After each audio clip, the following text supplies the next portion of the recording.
And now, from Grid Square Echo Mike 48, this is 100 Watts and a Wire. Yes, sir. Hello to you. It's Christian. My call sign is Kilo Zero Sierra Tango Hotel. Joined by Steve this morning again. Whiskey 7 United Delta India. Good morning to you, Steve. Good morning, Christian. We just came off of our pre-show meet and greet. Always interesting topics. It's a place where we can literally mix the life and amateur radio. We talked about everything from the glory of Betty White turning 99 to Aries. It's a very loosely structured gathering before we meet here to do the littlest big show in all of the land. Yeah, and a little antenna talk as always. Oh, yeah, a little antenna talk is good. Lots of coffee was flowing. I noticed in the chat people were really enjoying a lot of coffee, and I appreciate that. I've got mine as well.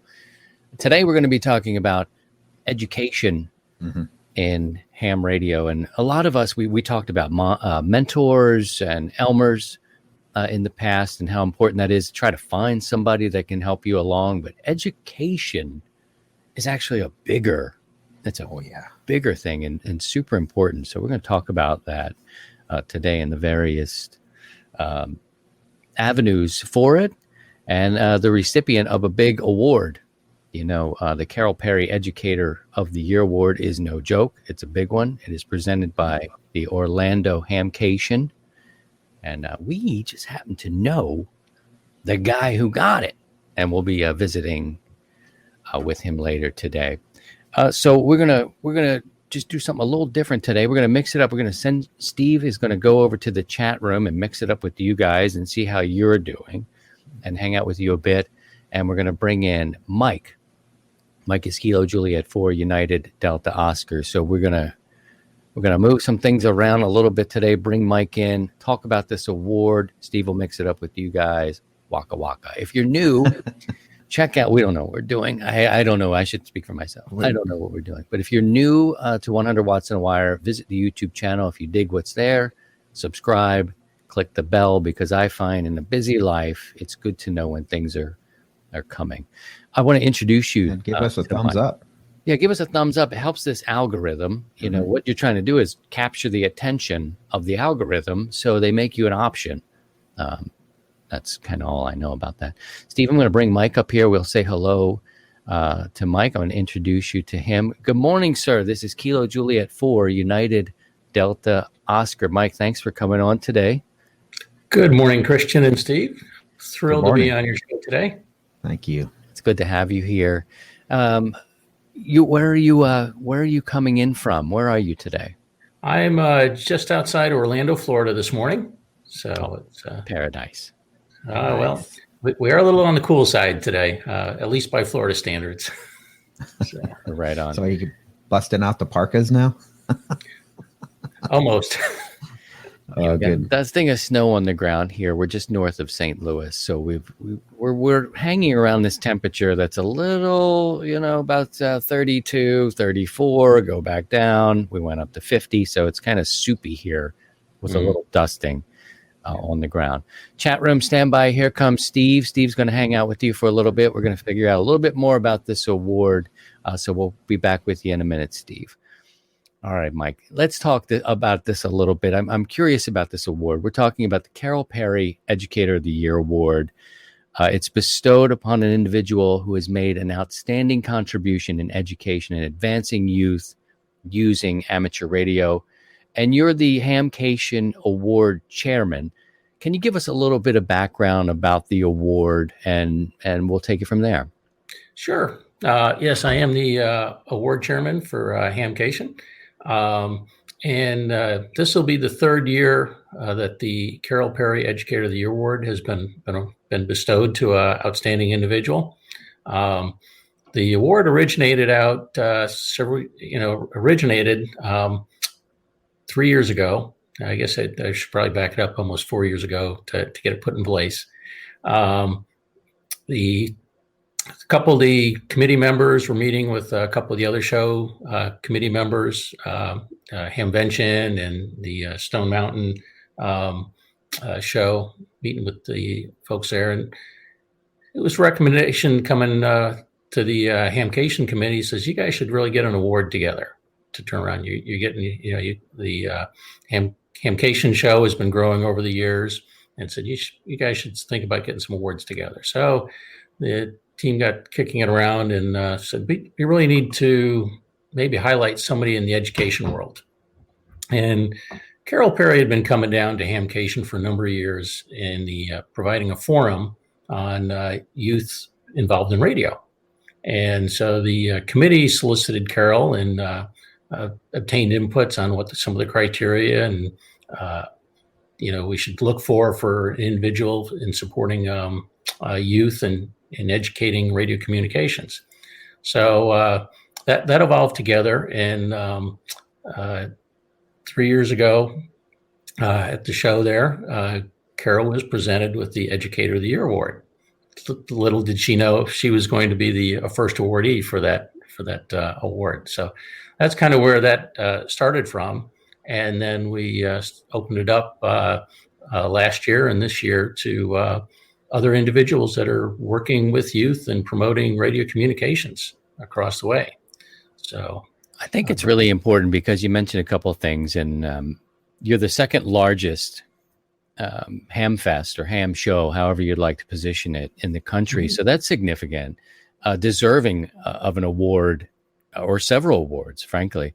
And then Carol Perry, many may know or may not know, we get a lot of newer hams here. She's a longtime director for the Radio Club of America and chairs the Youth Activities Committee. And she's put on some wonderful programs, at Hamfest over the years. Mike, let me ask you about some of the importance. We all know that education's super important, and maybe people don't think about it as much in the ham radio vein. We talk about Elmers. We talk about finding a mentor, somebody who can share their tools. Let's talk about education on a bigger stage where you've got more people, more students involved. And why do you think this is important?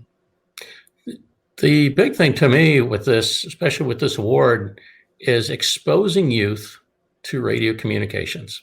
And I should highlight with this award, it's not limited to teachers or, when we say educators, it's anybody that's working with youth and exposing them to radio communications and making them aware of it. So when we look at some of our award winners, you look at Carol, she's since retired from teaching. She was a teacher, but she had a program that she worked through the school board there that she was allowed to do. It wasn't necessarily promoting ham radio, but it was exposing youth, students within the school there, about radio communications. Now, some youth did follow on and turn around and says, hey, I want to get my amateur radio license. But the big thing was exposure to it. And when we look at other programs, STEM is we'll hear about STEM in the youth programs. Radio communications, one facet of it. So we need to get them exposed to it. Robotics comes into play. That's another thing where we can get radio communications going on. It's a lot of it is just exposing youth and children about what's out there technology-wise. And the big part is we can get them exposed to it, let them know about it. Then we can turn around and work on, some of them are going to turn around and really spark an interest and move into amateur radio and start pursuing it, and potentially even pursue a career in radio communications. How do you judge? I'm sure people come to you, they're recommended or nominated, maybe is the best word for this. Mm-hmm. What are some of the things that you're looking for? Is it innovation? Is it long-term commitment to it? What are you looking for? Does that change? I'll say a little bit above of all with that. We do open up nominations. In fact, we expect we'll probably get the nominations opening up in the March timeframe, and we will accept nominations till November 1st. And at that point, we'll turn around and start making our selection for the award winners. Things we end up looking for that make people stand out is how many youth are they exposing? Are they able to expose? And I'm not necessarily looking for an exact number, but are they able to turn around and expose a wide number of youth to radio communications? We do highlight the amateur radio side of it, but if they can turn around and at least get youth exposed to amateur radio. Our candidate, our award winner from last year, Melissa Dempsey-Kapoor, now she's actually fairly new to amateur radio. She has a technician license, received that just a couple of years ago, but she was real big on with AMSAT and the Aries, or to get Aries, the establishing the communications radio links with the space station. Mm-hmm. And she's actually the liaison between AMSAT and the established. I'm going to draw a blank on it right now. With the NASA organization for establishing the links with the space station there. So, and not only is she working with youth, but she also encouraged other educators and brought them techniques on how to turn around and talk about radio communications. So, so it's kind of, the candidates we're looking for is how wide of a group can they turn around and expose radio communications to? I mean, it's great if they turn around, they're Elmers, mentors, helping youth individually. That still counts tremendously. But at least when I look at it, I'm looking for how many youth can we turn around and expose to radio communications and encourage them to potentially get involved and even pursue it as a career field. You're referring to ARISS? The group? Let me double check. That's all right. That's fine. Yeah, ARISS. Yeah, ARISS. No worries. It's early. I got you up early today. Yeah.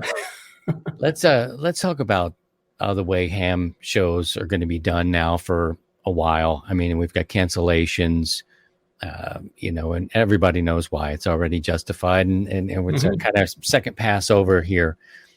Talk about how you plan to move forward. How will the award be presented, if at all, or will you wait in person? What are the plans for the show this year? We are doing a virtual show this year, so things have changed up a bit. We were marching forward in the fall to turn around and go forward with Hamcation, but with the way conditions are, the committee just turned around and says we really can't go forward, and turn around and put the show together that we'd like to have put together and be sure we get people in here safely. But we are continuing forward with a virtual Hamcation. It'll be February 13th and 14th. There'll be a number of forums that are taking place with that. So everybody can go out to hamcation.com and take a look, and you can already see the list of forums that are going in. And there's 4 tracks of forums that are out there. One of them are focused on youth. So we will have Carrie with leading off with her forum on with the youth there. And then there's going to be a QSO party that'll be going along with it. And there'll be some prize drawings too that'll be taking place. So what are the challenges, Mike, that you I'm sorry, we doubled there, as we say. Yeah. What are some of the challenges that you've had to overcome with doing this sort of thing? It's a large ham fest for sure. Doing this in a virtual realm, what are some of the considerations or things that you had to overcome? Well, it's been a whole learning experience going forward on this, and we're continuing to learn. So until we actually pull it off, I'm sure there'll be some more lessons learned. But we will be turning around some of the forums you can turn around and sign up for and actually participate in conversations back and forth. And then there'll also be YouTube streaming. So just working through the technology method of how to turn around and try to deliver this effectively. So it's get familiar with the tools, and we will have it's even a lot of the committee members that are supporting in this are going to be supporting it virtually. So it's an interesting environment bringing this forward. So is it exciting as a ham I don't know how long you've been a ham, but for me, not too long. And you know how we all love to tinker and try new technology. Is this thing is it daunting for you, or is it something that some people have said, let's figure this out? Well, I could say on one side it's daunting, but on the other side, everybody's going, let's make it happen. So, probably the big challenge there is we definitely want to see that we put on a quality show for everybody. And since this is the first time through, that's where the nervousness comes in. It says, okay, we can go make this happen. We'll get moderators on each of the forums, and it's kind of going, how are we going to work out as moderators? But until we get into it, there's going to be some lessons learned on that. So we've had a number of shows that have gone virtual. We have that QSO party coming up in March. They had their first show back in August. I'm sure they've had some lessons learned on that. And we watched what they did and said, okay, how much of that do we learn off of that? So it's daunting on one side, but exciting on the other two. So if you win this award, you're the recipient of this award, which is a major education thing. And it's so big, it's so much bigger than the one-on-one, but it also includes that. After someone is the recipient of the award, is there some sort of, you become an ambassador for this? What's expected? Are there any expectations after you win the award? Well, at this time, we haven't necessarily established any strong expectations for them. Like you come back and speak. Maybe they come back and speak for you or something like that. Is that kind of what you think? That's what we'd like to see. We do have Melissa. I believe she's lined up for a forum for this year for our virtual hamcation. Usually what we find is these people are very energized, self-motivated, and in one respect, I'm not sure we need to turn around and encourage them too hard. No, I think it would be kind of cool to have them all come back, like an alumni of awards, and have them speak. I would find that fascinating, but I don't. It's just me, to see. I think it's fascinating to hear Carol speak about her experience, and then she puts together all these young people who just blow your mind with the knowledge that these. I won't even call them kids, but these young people know. Yeah. But the recipients of the teaching awards too, that'd be kind of fun. But I'm just planting seeds, Mike. I don't know anything. Don't listen to me. So now the award winners, now this year's be a little different. With Neil receiving the award, we're going to ask him to come down to Hamcation 2022, and we'll do a presentation of the award at that time. Last year for Melissa, we invited her down to Hamcation. It was the first time she made it to Hamcation. So we got her down here. We toured her through, got her to see some of the different vendors, to some of the forums. She got to see some of the youth that were there doing a couple STEM programs. So she had a really great time. And then we did the awards presentation with her. And Carol was there, so Carol and Melissa actually got to meet face to face. So I'm looking forward to 2022 when hopefully we get Carol, Melissa, and Neil all together. And the award winner for 2022 at that time. So that would be really neat if when we in February of 2022 when we get Hamcation, that it'd be ideal if we actually get four award winners all together at one time. I like that. And then it's neat to see them exchange ideas back and forth when you do get them together. I said, you've got well-motivated people. They've all got common ties with trying to get to the youth and encourage them and teach them. And they start sharing ideas back and forth about what they're doing and how they're doing it.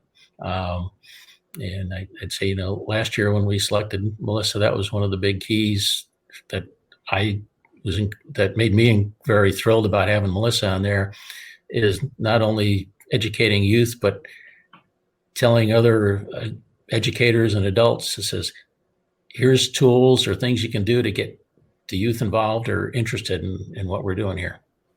So how can we find you? Many new hams come through. Orlando Hamcation. What should we look for online? What should we search, Mike? The first thing I'd be looking for is, for Hamcation, is hamcation.com. And then underneath the event info, there's an award section down there, so we can find nomination forms there with it.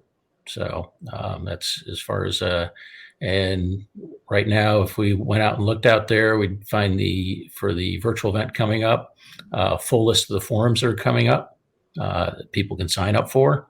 Again, they'll be live on the event on the 13th and 14th, and then they'll also be available on YouTube afterwards. So people can go back and take a look at them if they have some schedule conflicts there. Well, Mike, thanks for your time. I appreciate you, and hope to get to see you guys and meet you in person before too long. I hope we can have you down here in 2022 at Hamcation. I'd be thrilled to have you on there, and I hope you participate in the virtual event coming up this February. It'd be great. Sir. 7-3. Okay, 73. ICOM's newest handheld amateur radio is the ID52A. It's a larger radio, a larger color display, and louder audio. This VHF UHF digital transceiver is much more than a replacement for the ID51A, but it's a new way of communicating. The color display is 2.3 inches for exceptional viewability, and the audio is 80% louder.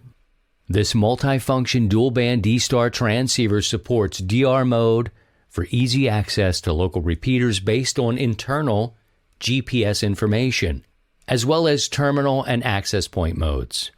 The ID52A also has Bluetooth for audio and data control, providing improved mobility and control.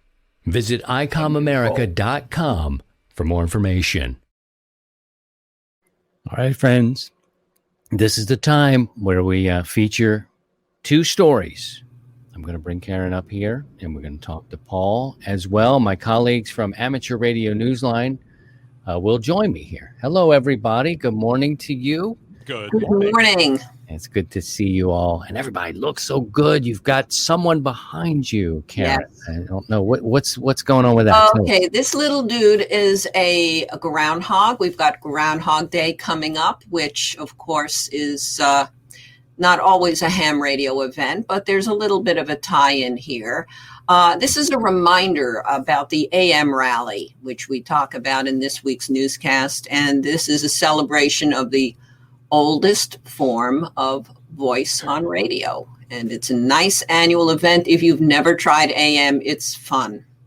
Get in, do it. It's the first weekend in February.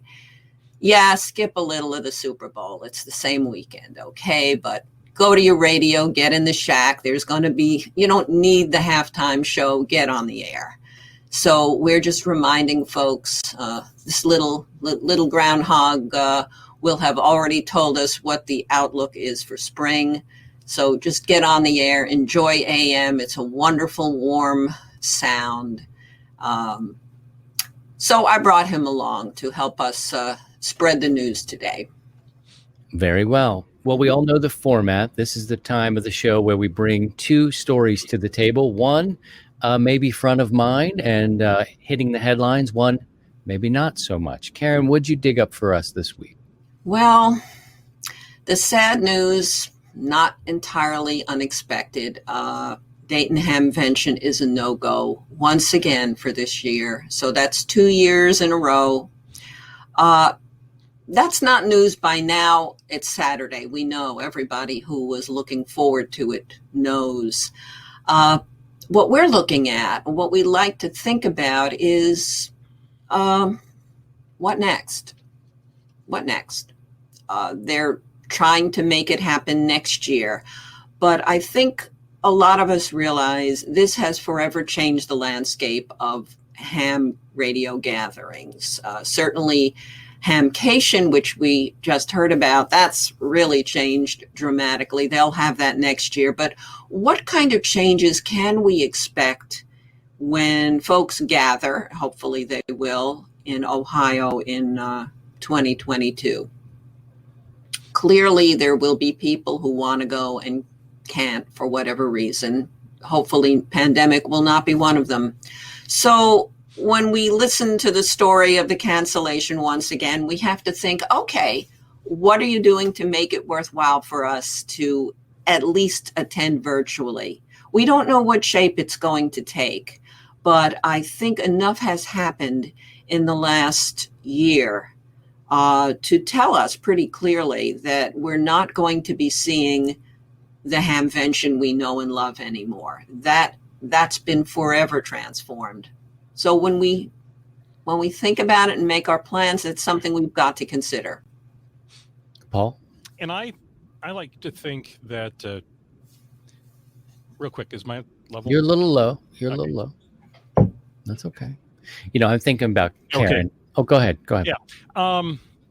I agree. And I'm a little disappointed that they haven't announced any sort of plans for any online content. Like, now, granted, I'm not on the DARA committee, so it's easy for me to say this, but like Hamcation and some of the other ones who are going ahead with putting forums and webinars online to still provide some sort of experience. And as I've mentioned before, I really hope that even when we can get back together in person, that they will still offer an online part of, if you go there, you sit and you talk and you can answer questions and things, that's fine. But I also think that those events should be streamed for, it opens up a worldwide audience for people to see your stuff. So, and I'm really, this weekend for me is also kind of a bummer because I've been involved in this all-star rock and roll event behind the scenes for the past 18 years. And this is the first time in 21 years that this event has not happened. So I feel this whole weekend, I'm feeling like there's something else I should be doing, but it's like I feel like I missed out on something.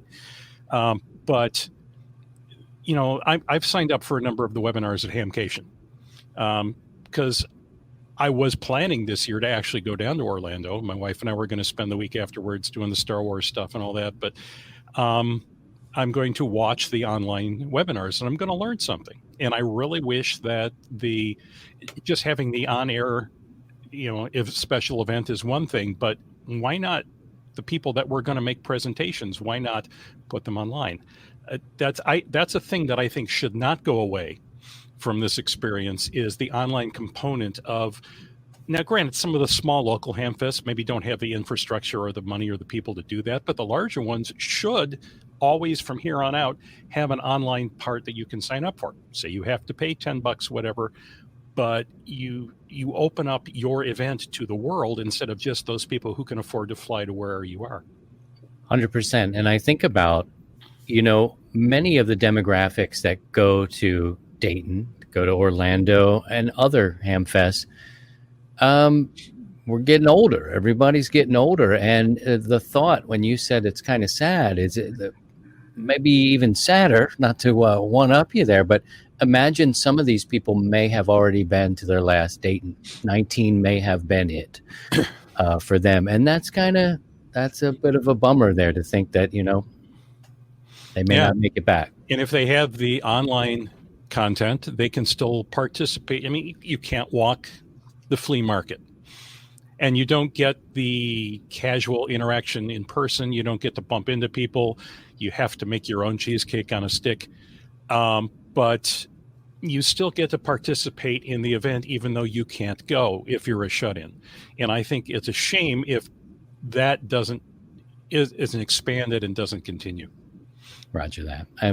Let's see what, and please add your comments in the chat and add them to the video once it's posted up on the YouTube channel. We invite you to do that. Story number 2. Hopefully we've got something uplifting. What'd you guys bring? Well, yes, we do. The story we brought up this week was celebrity hams. There's been a few that we're aware of. Many of us know that Joe Walsh, major rock star, member of the Eagles, has been a ham since he was a teenager. and he's done a lot of good. He's done a lot of support for the league, and he's done things for outreach. He's done some films. I'm sounding old. Videos for amateur radio. And there's been a number of them over the years, but the one we just recently talked about, there's one of these, home renovation shows called Texas Flip and Move. And one of the hosts is Donna Snow, who just recently passed her exam, and she is now Whiskey 5 Sugar Mike Lima. And she, a lot of what she had done on this show was doing things for veterans who needed help or needed home redo or needed things to be able to get through their lives or get back on their feet.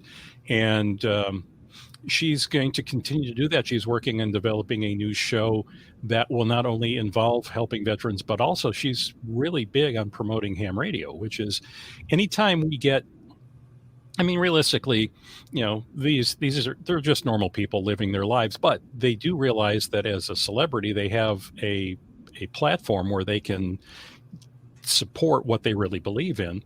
And in this case, if you look at her QRZ page, she's really big on it. And she's talking about the thing that she's working on to promote both amateur radio and help veterans. So if you've not looked at, I mean, aside from the famous ones, if you've not looked at the list of musicians that we all know, celebrities who have been hams, I mean, the famous ones are like Senator Barry Goldwater, King Hussein of Jordan. They were both hams. The late Larry Junstrom, the bass player from 38 Special, was a ham most of his life. Ronnie Millsap, the country star, was a ham. So, I mean, there's a lot of those people that we know, but there's also a lot that are a little bit lower on the celebrity level who are also, I mean, anytime you get friends, that's just for nerdy people in their basement. It's like, man, I don't really think Joe Walsh is one of those people. So, you can kind of play that. And as news folks, we had Walter Cronkite. Exactly. So, I mean, there's quite a few famous people who are hams. I was surprised to learn that when he was a kid, Donny Osmond was a ham. Steve Wozniak was a ham. Before when he was a kid, before he got into Apple computer and those things. But so, I mean, amateur radio does appeal to a broad range of people. So, and don't let people make fun of you for it. Yeah, it's okay. It's cool to be a nerd. Absolutely. Right, Karen? Oh, being Weird a nerd. Transition. I'm sorry. I noticed you said nerd, and then you immediately said my name. It's a weird transition. My apologies. Hyphenated, at least. Put a hyphen in there, Christian. Total nerd. The interesting thing we should note about Donna Snow is that she's not only promoting amateur radio. In fact, her Elmer is a veteran, and she is very devoted to the veterans. She is trying to get the veterans to get their license because, as we all discovered this year, having your ticket is a wonderful way to fight the COVID blues, the isolation of being in your shack and realizing you need to dust your rig. All of these things that have kept you in the house. And she feels that particularly military veterans who may have been somewhat challenged and troubled by their time in the service need somebody to reach out to them through the airwaves and make them feel connected. So she's devoting herself to that. It isn't just creating a new collection of nerds, but a collection of collected nerds. Yeah, and it's and building a community of healing, which is. And it's very good, as you mentioned, it's very good for those who live by themselves and are older and feel isolated, may not get visitors very often.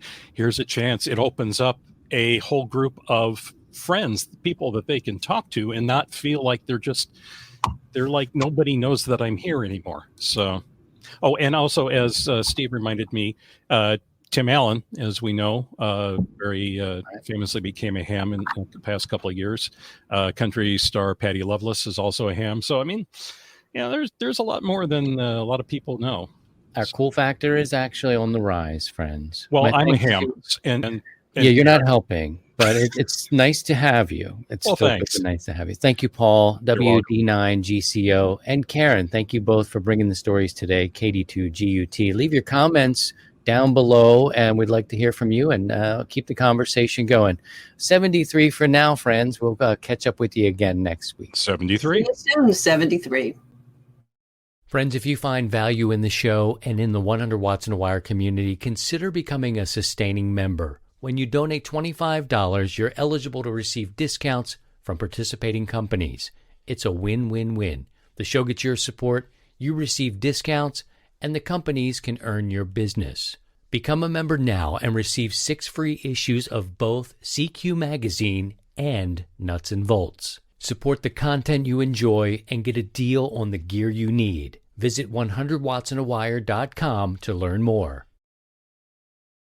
All right, welcome back. It's Christian, K0STH, Steve, W7UDI, making new friends and hanging out in the chat. Did you learn anything cool while I was gone? I was like, it's a flurry of conversation. I told you. Well, we got Todd that's, throwing the thumbs up and getting everybody to throw a thumbs up, and the usual. We do have one emergency going on. It's Phil ran out of coffee this morning. Oh, that's awful. I think I can help. I think reserves. Hey, Phil, I got an emergency stash for you here, buddy. So crack your own chute, buddy. Hey, we got about 5 minutes. We'll probably wrap up side one here. We've got the recipient of the award, but I always want to get your take on a couple of the stories we talked about during with Amateur Radio Newsline colleagues of mine. Dayton being canceled, the potential of that maybe being the last Ham Fest for some of our aging population. What are some of your thoughts about Dayton going down again? It's personally, I'm bummed just because I always look forward to that. Just the interaction, being with our friends that we make and old friends that we've made meeting there, and folks that we work on the air. It's been a nice commonplace to get together, and I miss that part.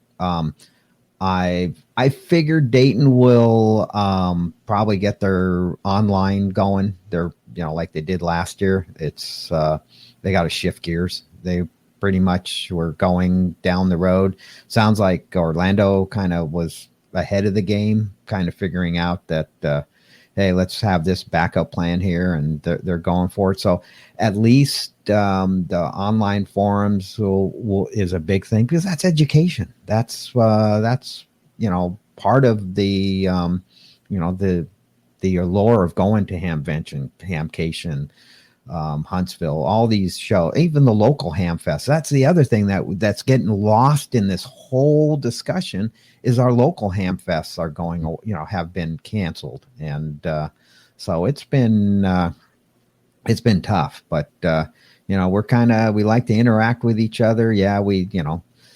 This hobby is the best hobby around to beat the COVID blues. I like that. And, but still, we all like to get together and, crack a cool one, or some adult beverage or non-adult beverage, and get together with each other. And that's the part that's kind of sad.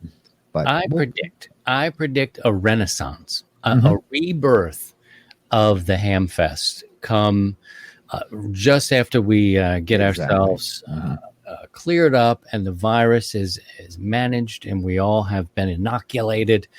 And I think we will see a resurgence, spectacular numbers, bigger numbers than we've ever seen once it's safe to come back, because I think we really miss each other. You get to that point where absence, what is that saying? The heart grows fonder with absence. Yeah, something like that. I think so. It's and the other thing I think will come up is the appreciation. We've kind of, as a whole, we've just kind of gotten jaded, or, we don't appreciate the Ham Fest, and we're going to appreciate it that much more, because like I mentioned on the local Ham Fest, a lot of clubs and organizations, that's where they get their, a good chunk of their funding is from these Ham Fests that they put on. And the clubs, they make a little money. They set aside a lot of money to put it on. It's Yeah. cycle. So, It's a cycle, and I just think that we're going to come back stronger. mhm. I do feel for the ones that are going to miss it and may have gone to their last Ham Fest, because there are people in that demographic now. It's just too risky. And Exactly. even when we come back, we may be wearing masks. We may be asked to. Who knows? But Who knows? And then we've already had one casualty of it.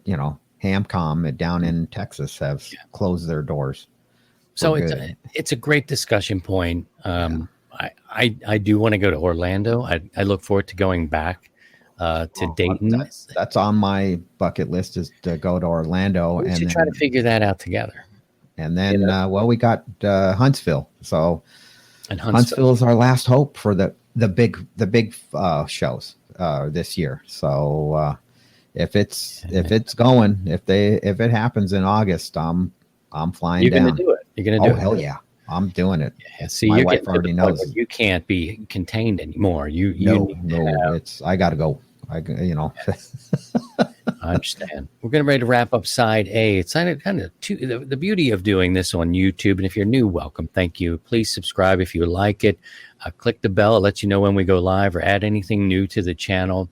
Doing the show live is cool. We get to interact with you. Lots of comments coming in. I didn't get to see, so Steve was there kind of checking things out and making sure everybody was doing okay. But we're also recording this for the audio side, which is still released. Take it with you anywhere you want to go as a podcast. So you got two sides. Unfortunately, you have to look at me, Steve, nice in the blue light, but unfortunately the cameras are on in this way, but it's a lot of fun for us. We're going to wrap this side up. I'm laying these weird puns in here because we're going to meet the recipient of the big award. The Carol Perry Educator of the Year Award, and he just happens to be a friend of ours. So we're going to be meeting with him next. We're going to flip the record over, if you will. Give us about a minute, and we'll come back and be right back with you. Stay tuned. To join the 100 Watts in a Wire community, visit 100wattsindawire.com.